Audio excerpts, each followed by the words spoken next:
I'm Alexandra, 29, and 18 months ago, I sold my artificial intelligence startup for $12 million. After 6 grueling years of 18-hour days, sleeping on office couches, and sacrificing every aspect of my personal life, I thought my family would finally see that all my hard work had paid off. Instead, they presented me with a detailed spreadsheet calculating how I should redistribute my fortune, with the majority going to my older brother, Kevin.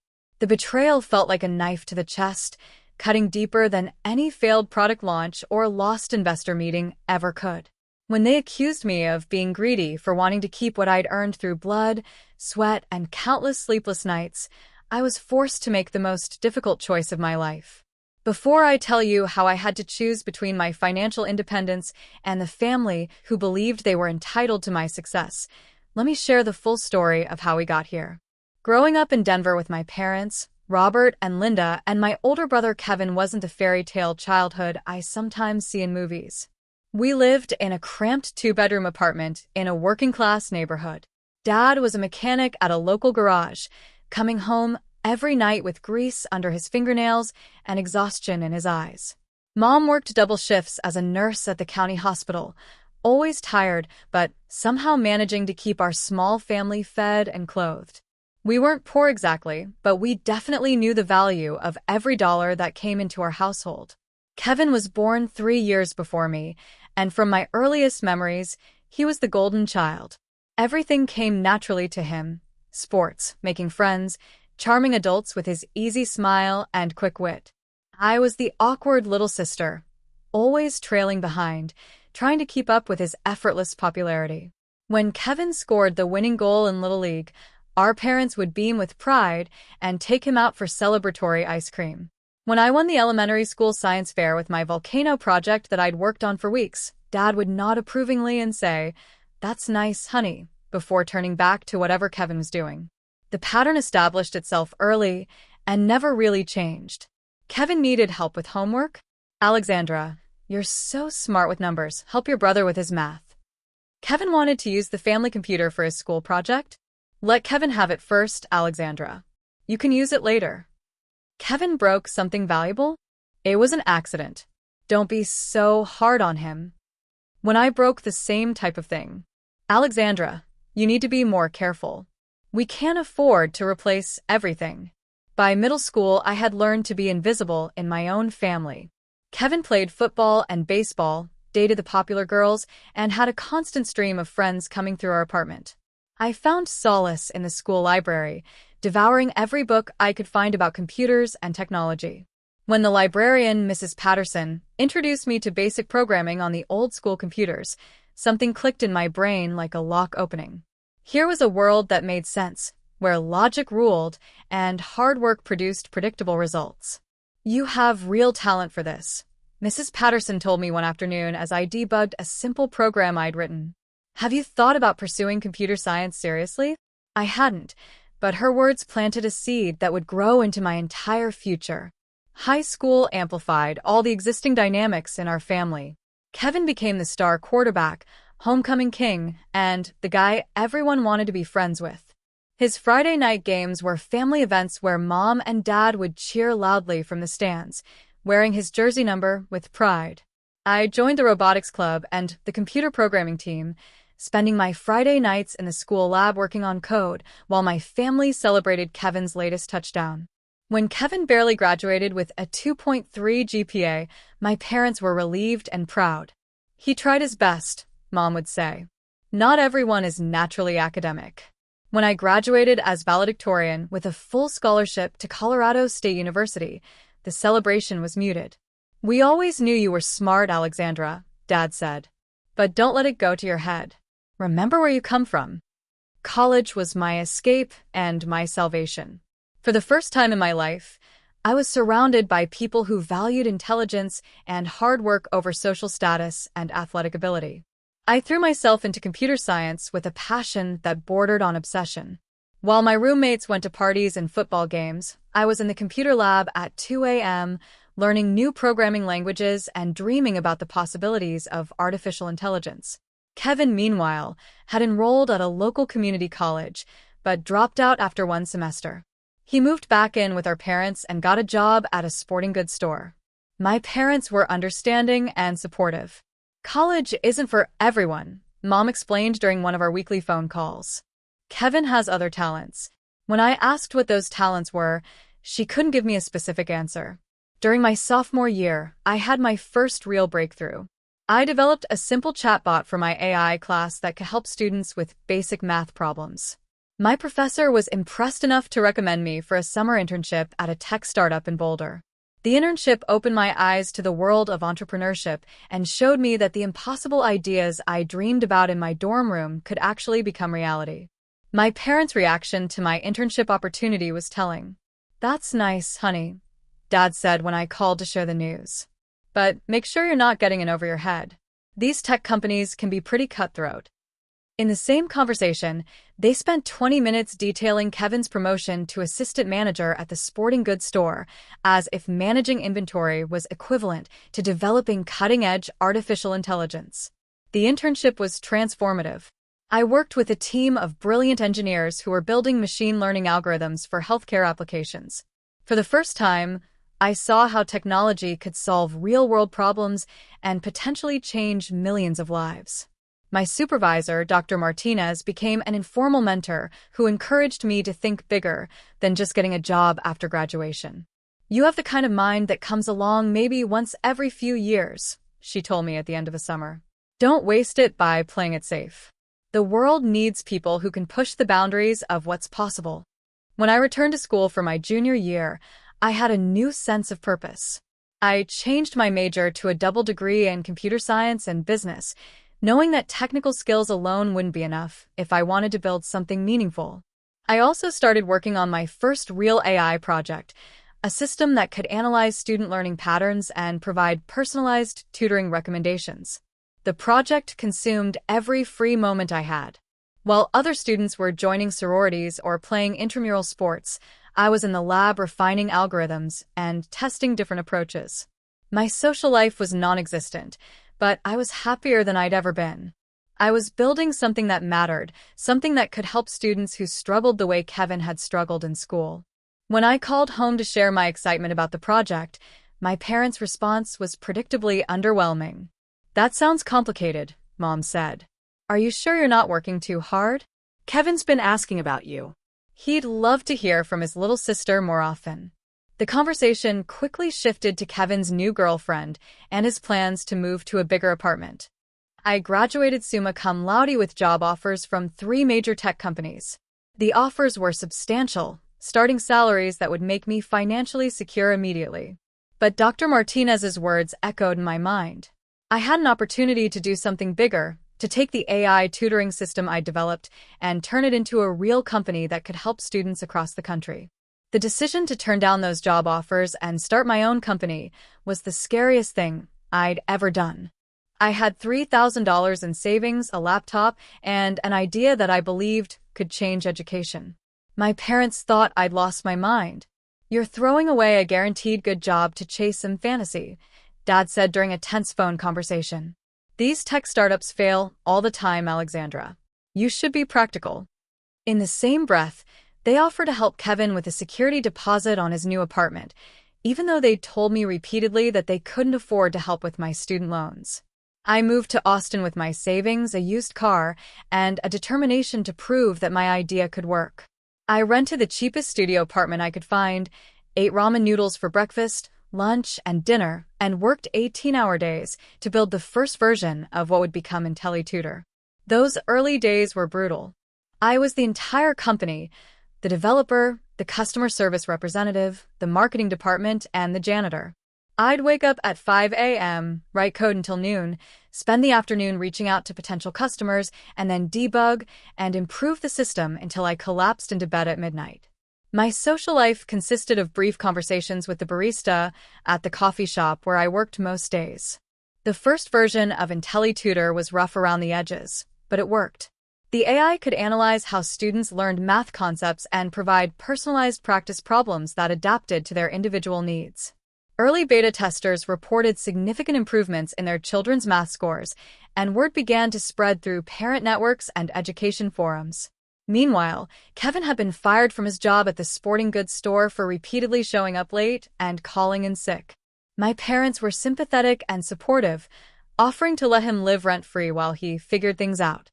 When I called home during this period, stressed about finding enough beta testers and running dangerously low on money, my concerns were dismissed. "You chose this path, Alexandra," Mom said. "You can't expect everything to be easy when you're trying to do something so unconventional." The breakthrough came during my second year. A school district in suburban Dallas agreed to pilot IntelliTutor with 500 students across 10 schools. The results exceeded even my most optimistic projections. Students using the system showed an average 30% improvement in math scores compared to control groups. More importantly, students who had previously struggled with math were gaining confidence and actually enjoying the subject. The pilot program generated media attention and attracted the interest of education technology investors. I found myself pitching to venture capitalists in Silicon Valley, explaining how artificial intelligence could revolutionize personalized learning. After months of meetings, presentations, and due diligence, I secured my first round of funding, $2 million to expand IntelliTutor and build a team. I called my parents immediately after signing the funding agreement, expecting them to be proud of what I'd accomplished. Their reaction was a mixture of confusion and concern. $2 million sounds like a lot of money, Dad said. But you said you don't own all of it, right? The investors get a share? When I explained that I still owned 75% of the company and that this was just the beginning, they seemed more worried than excited. "Just don't let all this money go to your head, Alexandra. Remember that family is more important than business success." That same week, Kevin was arrested for drunk driving. My parents immediately called asking if I could help with the legal fees and bail money. "It's just a mistake," Mom pleaded. "He's going through a rough patch. You know how hard it's been for him to find his direction." I sent $5,000, money that I could barely spare for my personal budget, but I couldn't stand the thought of Kevin sitting in jail while I had the means to help. With the new funding, I hired my first employees, 2 talented engineers I'd met through programming communities, and a customer success manager who understood the education market. We moved into a real office space, a small suite in an Austin tech incubator. For the first time, IntelliTutor felt like a real company rather than just my personal obsession. The team we built was incredible. Marcus was a machine learning specialist who could optimize algorithms I couldn't even understand. Jennifer had experience at 2 successful education startups and knew how to talk to school administrators. Tom was a recent graduate from UT who brought fresh perspectives and boundless energy. Together, we expanded IntelliTutor from math tutoring to reading comprehension, science concepts, and standardized test preparation. My parents visited Austin once during this period, ostensibly to see how I was doing but really to ask for more money for Kevin's legal problems. They seemed uncomfortable in my office, intimidated by the technology and the pace of work. "This all seems very stressful," Mom observed as she watched the team debugging code and managing customer support calls. "Are you sure this is the kind of life you want? Kevin's been thinking about settling down, maybe having kids. Don't you want those normal things too?" The question stung because I'd been wondering the same thing. I was 27 years old, had been on exactly 3 dates in the past 2 years, and couldn't remember the last time I'd taken a real weekend off. But every time I considered slowing down, I'd get an email from a parent thanking me for helping their child discover a love of learning, or a teacher telling me how IntelliTutor had transformed their classroom. The work felt too important to sacrifice for a conventional social life. As IntelliTutor grew, so did the recognition. Education Week featured us in an article about innovative teaching tools. TechCrunch included us in their list of education startups to watch. I was invited to speak at conferences about the future of artificial intelligence in education. Each piece of recognition felt like validation for all the risks I'd taken and sacrifices I'd made. But with success came new challenges. Larger competitors began developing similar products. School districts wanted more features and better integration with their existing systems. We needed more funding to stay ahead of the competition and continue growing. The second round of fundraising was more complex than the first, requiring detailed financial projections, market analysis, and strategic planning that pushed me to learn entirely new skills. During this intense period, Kevin got married to his longtime girlfriend, Ashley, in a ceremony that my parents helped pay for despite their limited retirement savings. I flew in for the wedding weekend, sitting through the rehearsal dinner while they shared stories about Kevin's high school football glory days and his entrepreneurial spirit. Apparently, his latest venture was selling supplements through social media, though he hadn't made any meaningful income from it. When the conversation turned to my work, it was met with polite but uncomfortable silence.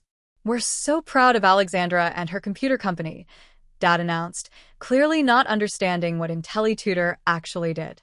The relatives asked a few questions about whether I was making good money and when I planned to settle down like Kevin had. No one seemed interested in the actual mission of improving education or the technical challenges we were solving. The second round of funding was successful, $8 million from a consortium of investors who shared our vision for AI-powered education. This round diluted my ownership to 60%, but it gave us the resources to expand nationally and compete with the largest companies in our space. We moved to a bigger office, hired 15 more employees, and began partnerships with school districts in 12 states. Success brought new pressures and new expectations for my family. Kevin and Ashley were struggling financially. He'd quit his latest job to focus on his supplement business, which wasn't generating enough income to support them. They'd accumulated credit card debt and were behind on rent. My parents, who had co-signed their lease, were worried about their own credit being damaged. "Alexandra, we know you're doing well now," Mom said during one of our increasingly rare phone calls. "Kevin could really use some help getting back on his feet. Maybe you could hire him at your company or invest in his supplement business." The suggestion was absurd. Kevin had no relevant skills for a tech company, and his supplement venture was clearly a multi-level marketing scheme rather than a legitimate business. But saying no felt like confirming their belief that success had made me selfish and disconnected from family values. I compromised by offering to pay for Kevin to take business classes at the local community college and providing a small loan to help with their immediate financial crisis. The classes were never completed, and the loan was never repaid, but it bought me some temporary peace from family pressure. IntelliTutor continued to thrive. We were now serving over 100,000 students across 200 school districts. Our AI algorithms had become sophisticated enough to identify learning disabilities and recommend interventions before students fell behind. We'd expanded internationally, with pilot programs in Canada and the UK showing promising results. The company was profitable, growing rapidly, and making a real difference in students' lives. That's when the acquisition offers started arriving. First from smaller education companies looking to acquire our technology, then from major tech corporations who saw AI-powered education as a strategic priority. The offer started at $20 million and gradually increased as we continued to grow and demonstrate our market position. I wasn't looking to sell. IntelliTutor felt like my life's work, and we were just beginning to realize its potential impact. But when EduTech Global, one of the largest education technology companies in the world, made an offer of $35 million, my board of directors insisted I consider it seriously. EduTech Global had the resources to scale IntelliTutor globally, reaching millions of students instead of thousands. They had relationships with education ministries in dozens of countries and the infrastructure to support massive growth. Their offer included guarantees that our entire team would be retained and that the core mission of personalized learning would be preserved. After weeks of negotiations, due diligence, and sleepless nights weighing the decision, I agreed to sell IntelliTutor to EduTech Global for $42 million. After investor payouts and taxes, my personal share would be approximately $12 million, more money than I'd ever imagined having, and financial security that would last a lifetime. The day we signed the final paperwork was surreal. I sat in a gleaming conference room in EduTech Global's headquarters, surrounded by lawyers and executives, signing away the company I'd built from nothing. When the last signature was complete, the CEO shook my hand and said, "Welcome to the EduTech Global family, Alexandra. We're excited to see how far we can take IntelliTutor together." That night, I treated my team to dinner at the nicest restaurant in Austin. We toasted to the journey we'd taken together and the impact we'd made on education. Marcus, Jennifer, and Tom were all staying with the company as it transitioned to EDU Tech Global, excited about the resources and opportunities that would now be available to them. I should have felt pure joy and satisfaction, but instead, I felt strangely empty. I had achieved something remarkable, but I had no one truly close to share it with. As if the universe sensed my thoughts, my phone buzzed with a call from my mother. "Alexandra, honey, we saw the news article about your company being sold. Congratulations. Your father and I are so proud of you. We always knew you were special." The warmth in her voice was genuine, and for a moment, I felt the family connection I'd been craving for years. "Thank you, Mom. It's been an incredible journey. I can't wait to tell you all about it when I come home to visit." "Actually, that's perfect timing," she said. "Kevin and Ashley are going through a really difficult time right now, and we were hoping you could come home soon. There are some family things we need to discuss." Something in her tone made me uneasy, but I attributed it to exhaustion from the emotional intensity of the acquisition. I booked a flight to Denver for the following weekend, looking forward to finally sharing my success with my family and perhaps beginning to rebuild the relationships that had suffered during my years of intense focus on building the company. The flight to Denver gave me time to reflect on how much my life had changed. Just 6 years earlier, I'd been a broke college graduate with an idea and a laptop. Now I was financially independent, with the freedom to start new ventures or simply take time to figure out what came next. I'd proven that my childhood dreams of using technology to solve real problems weren't just fantasies. My parents picked me up at the airport, and the drive home was filled with small talk about the weather and local news. They seemed excited to see me, but also nervous about something they weren't discussing. When we arrived at their house, the same cramped apartment I'd grown up in, Kevin and Ashley were waiting in the living room with serious expressions on their faces. "We're all so proud of what you've accomplished," Dad began once we were all seated. $42 million is an incredible achievement. You've really made something of yourself." The praise felt good, but there was clearly more coming. Kevin leaned forward in his chair. "The thing is, Alex, we've all been talking about what this means for the family. You've been blessed with this amazing success, and we think it's important to share that blessing with the people who supported you along the way." My stomach dropped. The warmth I'd felt at their initial praise was rapidly being replaced by a cold dread. "What do you mean, share the blessing?" Ashley pulled out a folder from her purse. "We've put together a proposal," she said, sliding it across the coffee table to me. "Just some ideas about how your success could help secure the whole family's future." I opened the folder with trembling hands. Inside was a detailed spreadsheet titled Family Financial Security Plan.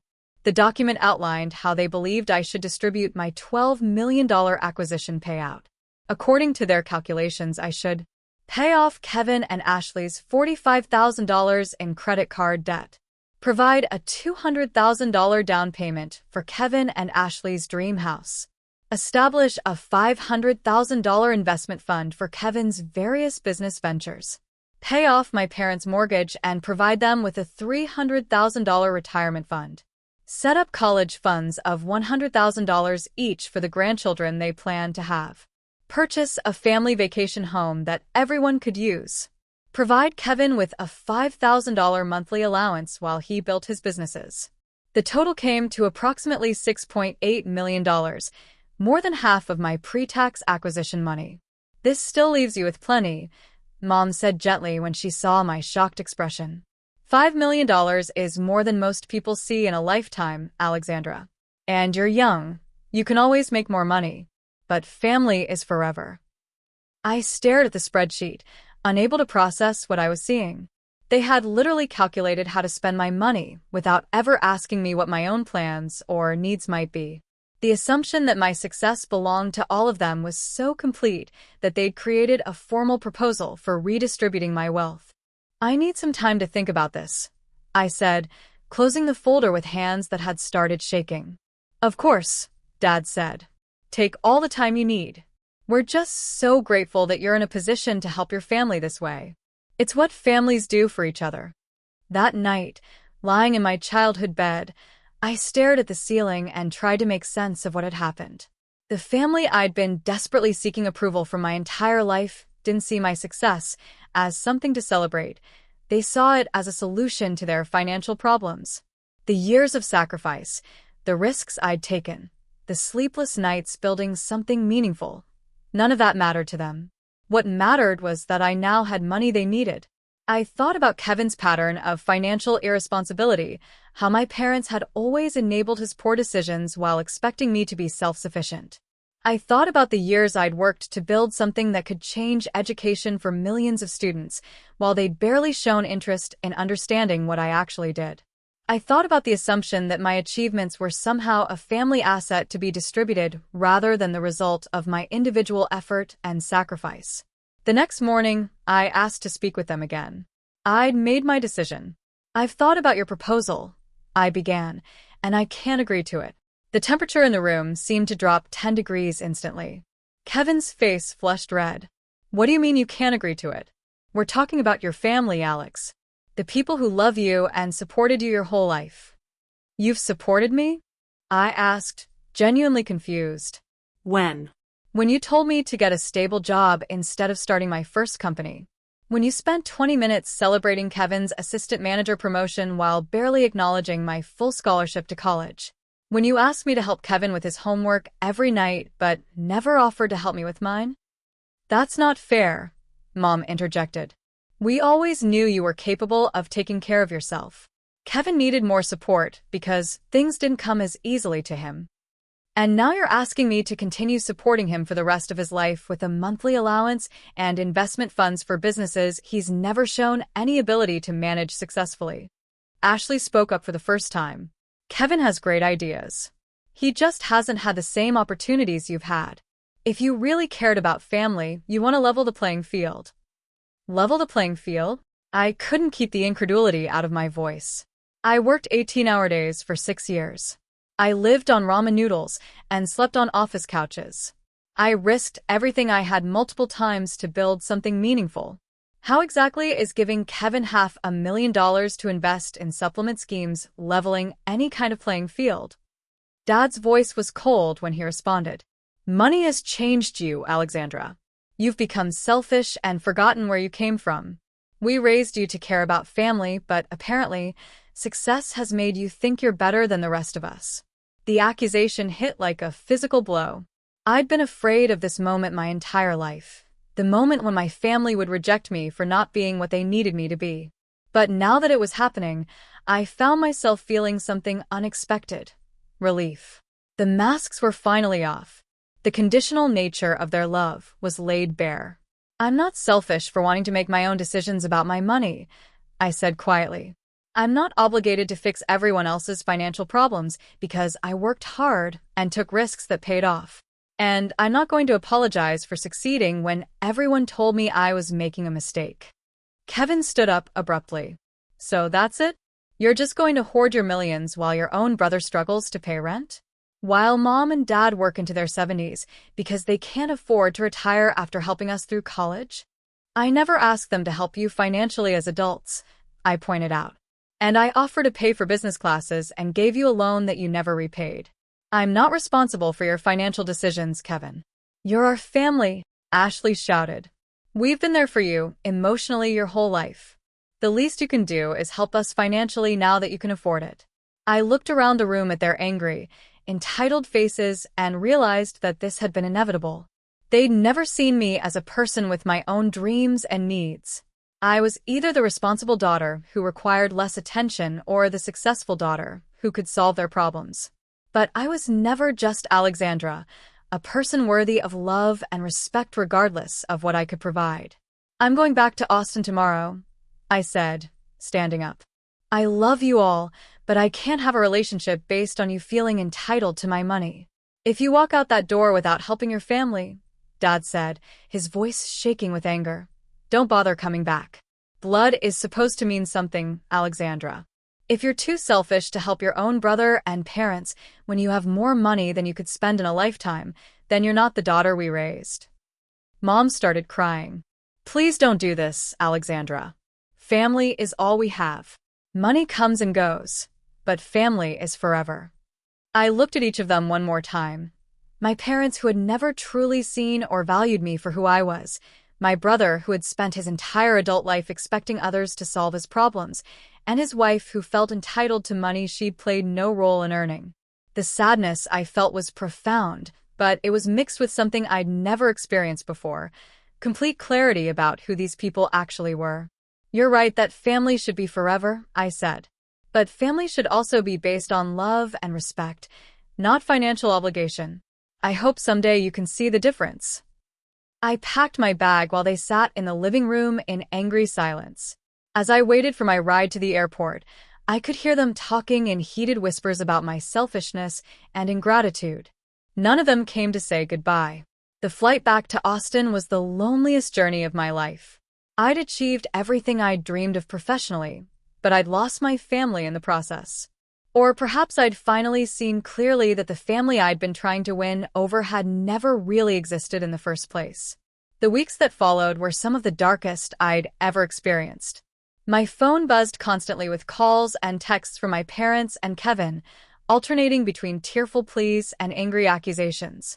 My mother sent photos of herself and Dad looking sad and tired, with messages about how my rejection was affecting their health. Kevin sent screenshots of overdue bills and eviction notices, implying that I was responsible for his family's potential homelessness. The extended family got involved too. Aunts, uncles, and cousins I hadn't heard from in years suddenly contacted me with opinions about my obligations to help Kevin and my parents. Apparently, word had spread through our entire family network that I was refusing to share my wealth with my relatives. Some called to guilt me into changing my mind, others to ask for loans of their own, all of them making it clear that they saw my success as a family windfall rather than a personal achievement. The psychological pressure was overwhelming. I found myself questioning everything. Was I really as selfish as they claimed? Had success changed me into someone cold and uncaring? Should I just give them what they wanted to restore peace to the family? I was successful but utterly alone, and the contrast between my professional achievements and personal isolation was stark. That's when I decided to seek professional help. Dr. Elizabeth Chin specialized in family dynamics and wealth psychology, working with people who had experienced sudden financial success and the complications it brought to their relationships. In our first session, I poured out the entire story, still unsure whether I was the villain or the victim in this family drama. "What you're describing sounds like a pattern that was established long before your financial success," Dr. Chin said after I'd finished my story. "Your family has consistently positioned you as the responsible one who requires less support while expecting you to provide more resources to others. The money didn't create this dynamic, it just made it impossible to ignore." Over the next several months of therapy, I began to understand the toxic patterns that had shaped my entire family experience. How my parents had unconsciously trained me to seek their approval by being useful rather than simply being loved for who I was. How Kevin had been enabled to remain financially dependent well into his 30s. How the family's entire financial ecosystem had come to revolve around my success, without anyone acknowledging the sacrifices I'd made to achieve it. Dr. Chun helped me craft a response to my family that set clear boundaries while leaving the door open for a healthier relationship if they chose to respect those boundaries. I wrote a long letter explaining my position, offering specific limited ways I was willing to help, like contributing to a college fund for future nieces and nephews that would be managed by a trustee, and making it clear that any future relationship would need to be based on mutual respect rather than financial expectations. The response was swift and ugly. My parents accused me of abandoning the family that had sacrificed everything for my education and success. Kevin posted vague but pointed updates on social media about wealthy relatives who forgot where they came from. Ashley sent me a scathing email detailing how my selfishness was affecting innocent children, the children they were planning to have but hadn't yet. But the worst came from my mother, who called to tell me that my father had been hospitalized with stress-related heart palpitations. "The doctor says it's from worry and emotional strain," she said through tears. "You're literally breaking your father's heart with your coldness, Alexandra. How can you live with yourself knowing that your money could fix all of this stress?" The manipulation was so transparent that it actually helped me see the situation more clearly. This wasn't about my father's health or the family's financial security. This was about control and entitlement, about a family system that had always depended on me being the giver, while others were the takers. With Dr. Chen's support, I made the difficult decision to temporarily cut off all contact with my family. I changed my phone number, set up email filters to redirect their messages to a folder I could check when emotionally prepared, and took a break from social media where their passive-aggressive posts were causing me daily stress. In that silence, I began to rebuild my life on my own terms. I moved to a beautiful house in the hills outside Austin, adopted 2 rescue dogs who needed nothing from me but love and care, and started volunteering with organizations that taught coding to underprivileged kids. I joined a hiking group and made friends who knew nothing about my financial situation but enjoyed my company anyway. I also started working on my next venture. Instead of jumping into another startup immediately, I took time to really consider what kind of impact I wanted to make with my next chapter. I decided to create a foundation focused on providing technology education and entrepreneurship training to first-generation college students from working-class families, kids who reminded me of myself at that age.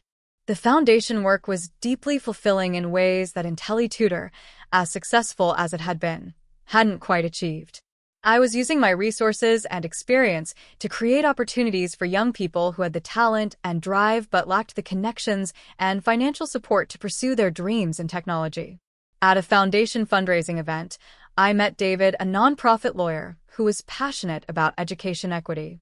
Our conversation about the challenges facing first-generation college students turned into dinner, then regular dates, then a relationship built on shared values and genuine affection rather than mutual convenience or family obligation.